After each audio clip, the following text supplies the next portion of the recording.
श्री गणेशाय नमः। श्री सरस्वत्यै नमः।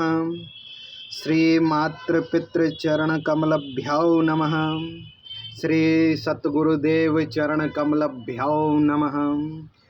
वर्णानामर्थसन्धानं रसाणां छन्दसामपि मंगलानां च कर्तारो वंदे वाणी विनायको। श्री संकटमोचन महाराज की जय। श्री अयोध्या धाम की जय। नमस्कार मित्रों, राधे राधे। मेरी एक प्रस्तुति आप लोग के सामने प्रस्तुत है। क्षीर सागर में भगवान विष्णु शेष शैया पर विश्राम कर रहे थे और माता लक्ष्मी जी उनके पांव दबा रही थी। विष्णु जी के एक पैर का अंगूठा सैया के बाहर आ गया और लहरें उनसे खिलवाड़ करने लगी।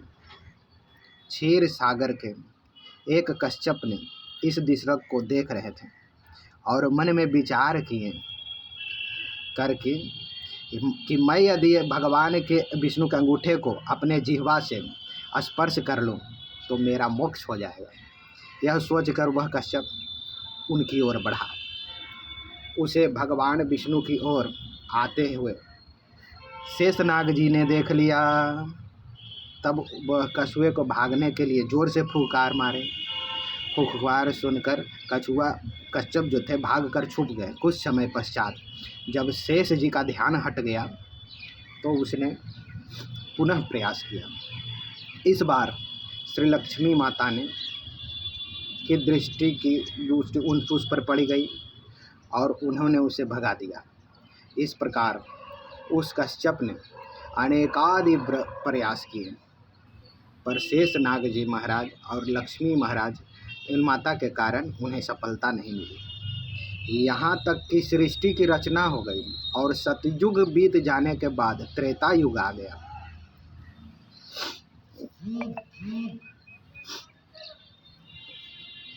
और प्रत्येक जन्म में वह भगवान के प्राप्ति का प्रयत्न उसी तरीक़ा से कश्यप करते रहा अपने तपोबल से।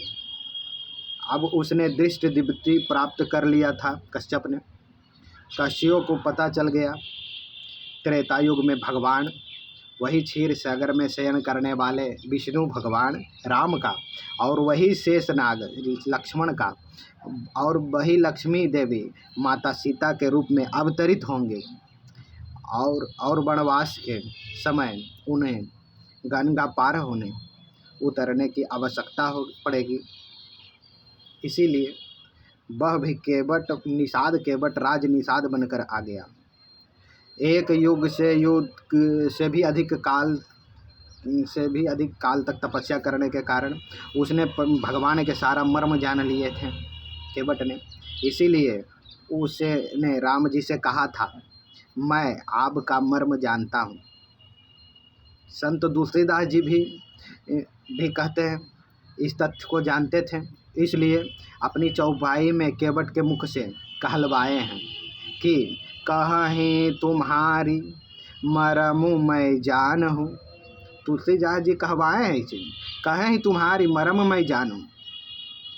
केवट इतना ही नहीं, इस बार केवट इस अवतार को किसी भी प्रकार हाथ से नहीं दाने देना नहीं चाहता था। उसे याद था कि शेष नाग कर क्रोध कर पुकारते थे और मैं डर जाता था। अब की बार लक्ष्मण के रूप में हैं, मुझ पर तीर भी चला सकते हैं, बाण भी चला सकते हैं।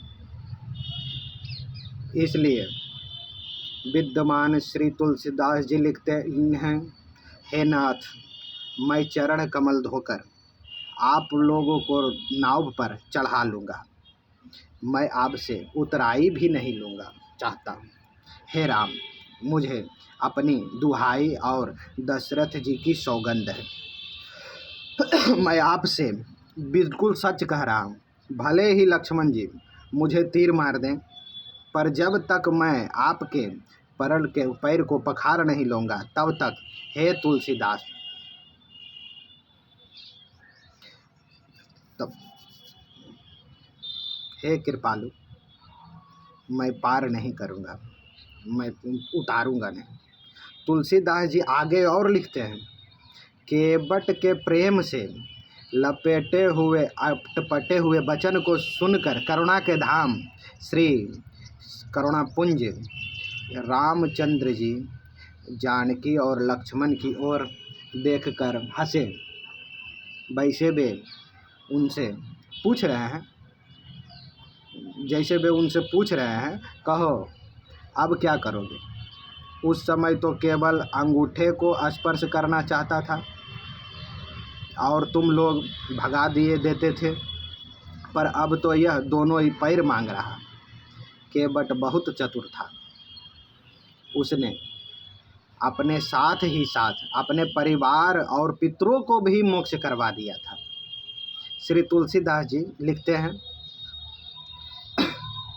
चरणों को धोकर परिवार सहित उस चरणामृत का पान करके उसी जल से पितरों को तर्पण करके अपने पितरों को भव सागर से पार कर फिर आनंद पूर्वक प्रभु श्री रामचंद्र को बड़ा प्यारा दृश्य पार कराया। भगवान का एक पैर धोकर उसे निकाल कर कठौती से बाहर रख देते हैं और जब दूसरे पैर धोने लगते हैं तो पहला गीला हो जाने से ज़मीन पर रखने से धूल भर जाता है। केवल दूसरा पैर अब की बार बाहर रखते हैं, फिर पहले को धोते हैं। एक पैर को 7 बार धोते हैं। फिर ये सब देखकर कहते हैं, प्रभु एक पैर कठौती में रखिए और दूसरा मेरे हाथ पर रखिए ताकि मैला ना हो। जब भगवान ऐसा ही करते हैं तो ज़रा सोचिए क्या स्थिति होगी। यदि एक पैर कठौती में है और दूसरा पैर केवट के हाथ में है, जब भगवान ऐसा ही करते हैं, वाह वाह क्या धन्य है। भगवान दोनों पैरों से खड़े नहीं हो पाते हैं। बोले, केवट मैं गिर जाऊंगा। श्री रामचंद्र जी केवट बोले, चिंता क्यों करते हो प्रभु, दोनों हाथों को मेरे सिर पर रख कर खड़े हो जाइए, फिर नहीं गिरोगे। भगवान केवट से बोले, भैया केवट मेरे अंदर का अभिमान आज टूट गया। भगवान का अभिमान टूट गया। केवट बोला, प्रभु क्या कह रहे हैं। भगवान बोलते हैं, सच कह रहा हूँ केवट, अभी तक मेरे अंदर अभिमान था कि मैं अपने भक्तों को गिरने से बचाता हूँ, पर आज पता चला है कि भक्त भी भगवान को गिरने से बचाते हैं। यह केवट की महिमा, यह है केवट का गुणगान। इस चरितार्थ परिणाम को सुन लेने से मात्र से ही भक्ति का एक अलख जल जाती है और सेवा भाव का महिमा का अनुभव अपने अंदर आ जाता है और कीर्तन में भगवान का लीन होने का भाव आ जाता है। जो सुमरई सिद्धि होई गणनायक करिवर वदन, करऊ अनुग्रह सोई बुद्धि राशि शुभ गुण सदन। मूक होई बाचाल पंगु चढ़ो गिरिवर गहन, जासु कृपा सुदयाल द्रवउ सकल कलिमल दहन। एक छोटा सा कश्यप भी भगवान का अनन्य भक्त अगर हो तो वो भगवान को किस प्रकार प्राप्त कर सकता है, इस वृत्तांत से आप समझ सकते हैं। यदि मेरा कहानी, मेरी प्रस्तुति आप लोगों को आनंदित कर रही हो और मन में कुछ भाव उत्पन्न कर रही हो तो मेरे इस चैनल को सब्सक्राइब जरूर करें और लाइक करें। जय श्री राम, राधे राधे। मिलते हैं फिर अगले प्रसंग और अगली प्रस्तुति में आप लोगों के साथ। जय श्री राधे राधे। आप लोगों का स्नेह इसी प्रकार बना रहे। जय रघुनाथ जी का स्नेह आप सबों पर बना रहे, यही हमारी कामना है। जय श्री राम, जय श्री राधे।